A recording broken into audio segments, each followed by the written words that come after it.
Hello, and welcome to the Intel Brief, your daily intelligence briefing on global geopolitics.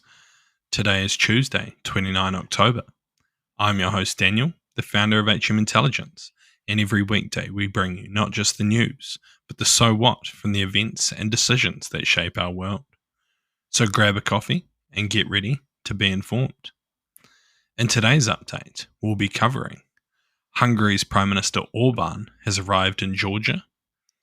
Elon Musk is being sued by the Pennsylvanian government over voter giveaways, and Iran plans to triple its military budget. So firstly, Hungarian Prime Minister Viktor Orban has visited Georgia amidst escalating political turmoil following a disputed election marked by allegations of violence and vote rigging. Orban's arrival in Tbilisi came just days after the ruling Georgian Dream Party claimed victory with nearly 54% of the vote, a result confirmed by the Central Election Commission. However, international observers pointed out numerous irregularities. The Georgian president has publicly rejected the election outcome, labeling it as a Russian special operation and sparking mass protests in the capital, where Orban has faced significant backlash from demonstrators. The contentious election results raised concerns about Georgia's democratic trajectory and potential alignment with either the EU or Russia.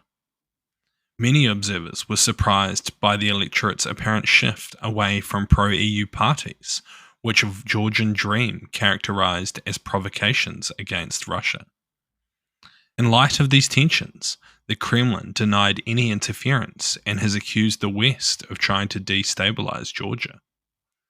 Orban's visit has drawn criticism from EU officials, particularly Joseph Borrell, who emphasized that Orban does not represent the EU, a sentiment reinforced by Orban's past controversial dealings with Russia.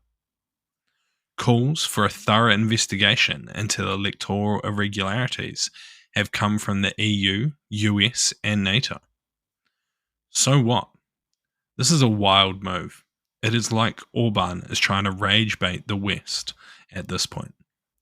Regardless of my personal feelings towards him, the EU is now in a tricky situation where one of the leaders of the member states is openly supporting dishonest elections. I hope the EU conducts a thorough investigation into Orban's activities and his party's ties to Russia, as I'm sure it will reveal some interesting outcomes. And next, the Philadelphia District Attorney has filed a lawsuit to stop Elon Musk and his pro-Trump Political Action Committee, America PAC, from conducting a daily giveaway of $1 million to random registered voters in swing states. He labeled the initiative as an illegal lottery, expressing concerns that it could undermine election integrity. This legal action is particularly significant in Pennsylvania, a critical swing state that has seen contentious electoral battles, having voted for Trump in 2016 and Biden in 2020. The US Justice Department has also intervened, warning that these daily giveaways could violate federal laws against incentivized voting. Musk has emerged as a vocal supporter of Trump, establishing the American PAC to support Republican candidates and contributing substantial personal funds to their campaigns.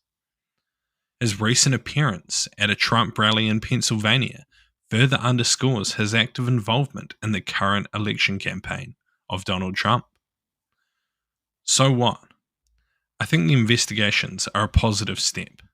The US needs to ensure that their elections remain as free from interference as possible.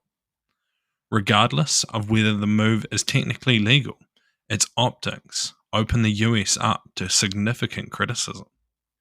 It is highly likely that the US would be better off without this form of monetary incentive to vote.